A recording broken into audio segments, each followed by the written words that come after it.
Okay, we're gonna try this some more. Part 3 of the remix thing I was doing. So, why is nothing ever the right size? I don't know. Everything keeps changing on me. Wait, because I'm stupid. Never mind. We're gonna go with this. Okay, so when we last met, I had put like a bass on, and I'd start playing with a loop, and I'll just play a little of that. So, here's the bass. Not very exciting. And then I had this loop, and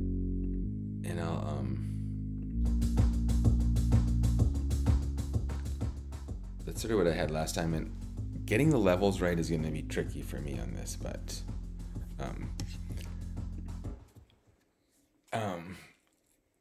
and I had it, if you look over on the left hand side there, I had a flanger on. If you remember, I was playing with a flanger and it didn't really sound good, and I took it off, and instead I played with this this filter.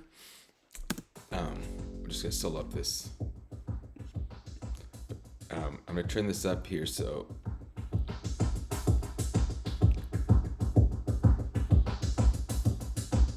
if your audio system doesn't suck, or I should say if you have stereo, and I don't know if you do, and I don't even know if I'm broadcasting stereo, hopefully I am, but if you have stereo, you'll notice that the sound is going back and forth left to right, and it's sort of bright on the outside when it's on the inside, and it's sort of dark on the middle. That's this this filter, and this patch called Sync Stereo Sweep, so it's synced to the BPM. And otherwise, I didn't really modify any of these parameters. It's a preset that I picked out of the list, and I thought it sounded great. It wasn't the first preset I picked out of the list, but it totally changes it because it kind of, you get the kick the whole time. The kick doesn't really get affected, but it just keeps it from being the center of attention, sort of. It leaves the middle more open, so then I'll put the bass back in. Again, nothing that special going on yet, but it's a start, right? Well, then I was thinking, I like piano in general, and I'll just say that it's sort of I like piano. Can I just leave it at that? I like piano. I like piano. Okay, I like piano.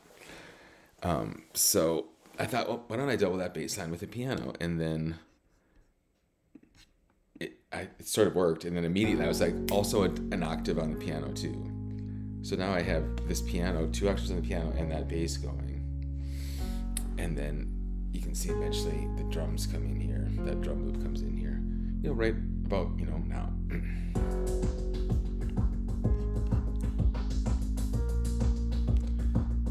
And on the piano, it's my normal, I have this piano that I do where I kind of stack up. This one I'm stacking up the Steinway and the Yamaha pianos.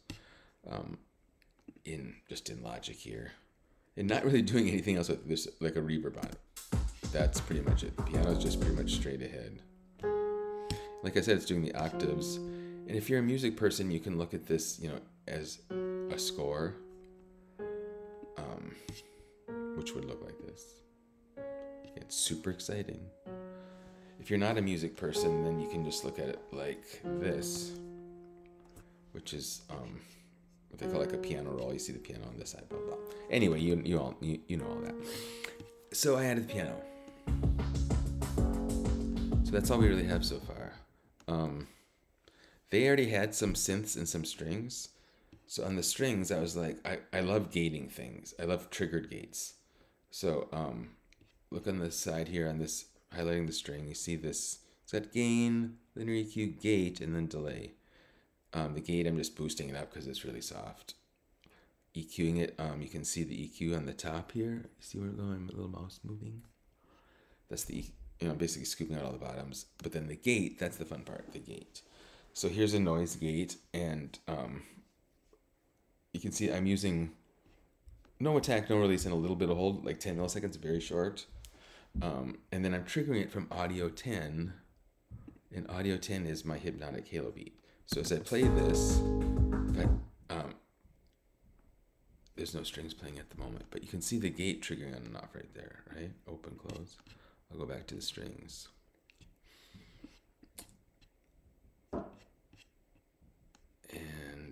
we need the beat to going to. Okay, here we go.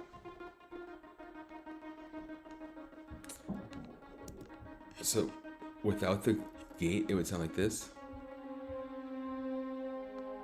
With the gate, it sounds like that. And then besides the gate, I've got a stereo delay on it. So it's got dotted eighth note and quarter note, and they're cross-feeding against each other. So what would just be a normal string, you know, in this case becomes sort of like this weird-ass, not that weird, but, you know. It kind of sounds ratty on purpose, you know. And then they had these synths, which sound really good. And I put a very similar stereo delay on those synths. Just because, you know, again, it sounded good. Works well with... You can't hear the strings until the loop comes in because the loop is triggering it. But here, I'll unsolo everything now. Including the synth. So I'll turn it back up because I don't know if you can hear me or not. But so now I've got the beat on, the bass on that we talked about, the piano with the octave thing. These are all pretty much just looping. I have their original string tracks, which I got the gated thing on. And then I got their synths, which I put some Pandem Super Hard, put stereo delays on. That's what I've got so far, and it sounds like this so far.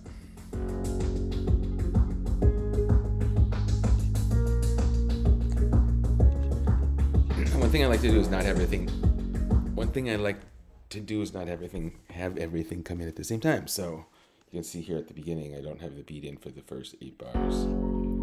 I do have everything else in at the moment, but the strings are going to drop out here just naturally on their own. And so the synths do a little bit of that too. Can you hear me? I have no idea. Anyway.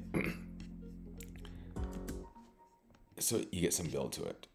So we're, you know, I only have one more track left to show you so far on this, but, so, you know, I'm a guitar player and I was like, why don't I fuck around with some guitar? So I'll just solo this up. So I did a bunch of tracks. So all of these right here in the middle, take 1, take 2, take 3, take 4, take 5, take 6. Those are all guitar takes. And that was me, you know, messing around. And it evolved over time. And like from very bad at the beginning, like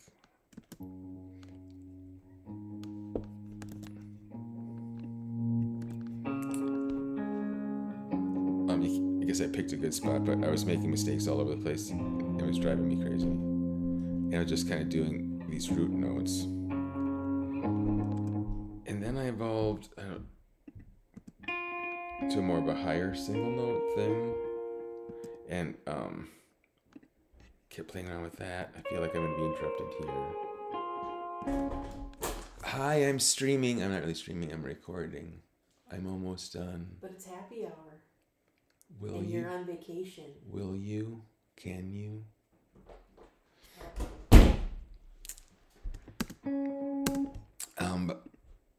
So, you know, each of these is what, you know, like 4 or 5 minutes long. So essentially I was playing with it for, you know, 15, 20 minutes, trying out different things.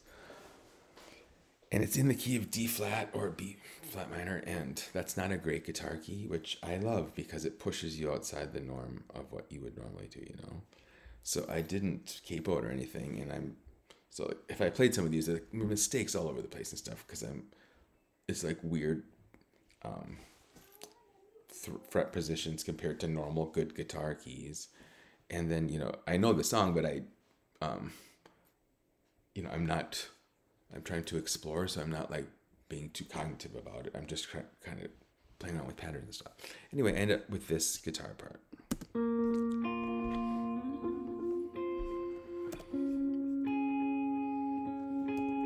And again, I've got delays and I have delays and stuff on it.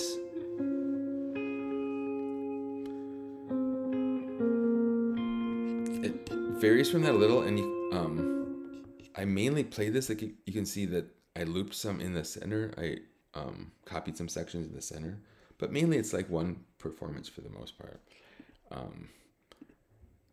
And when you put it all together, you know, so far, I'm kind of liking it, and it sounds like this.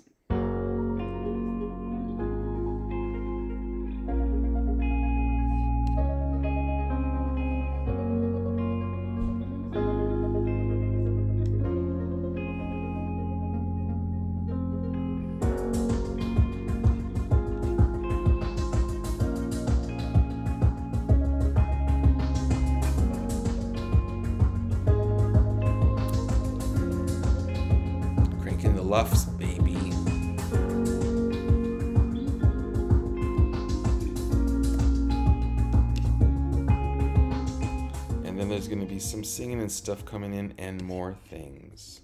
But that's where we're leaving it for today. So it's Mike Remixes a Song, Part 3. Subscribe, like, blah, blah, blah, blah, blah, blah. Okay, bye. And just press stop on the thing. Like I didn't even press stop on the thing. I'm going to press stop on the thing now, okay? It's over here, though, so I have to look over here.